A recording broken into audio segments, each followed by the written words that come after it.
Thanks, Ken Corla.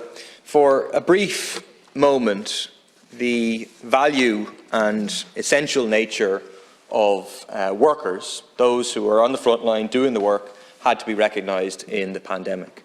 Chief amongst them, or certainly up there, was supermarket workers, who universally were accepted to be, keeping our shops open, providing an essential service when most things were locked down.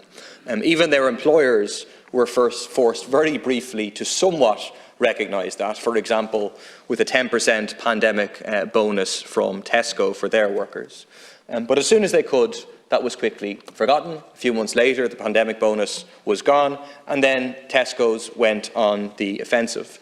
They attempted to push through a very bad deal for workers, which would scrap their Sunday premiums, which would convert a defined benefits pension into a defined contributions pension for new entrants, and which would maintain a two-tier wage structure.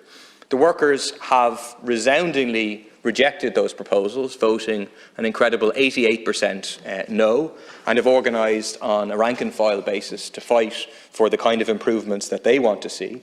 My question to the Taoiseach is whether he believes employers like Tesco's and others should be recognising the contributions of their workers by actually providing decent wages, terms and conditions. In terms of the, of course, I think, in my view, good terms and conditions are the most sustainable way to build and grow a business, and building a loyal workforce that's productive. And I think that goes without saying.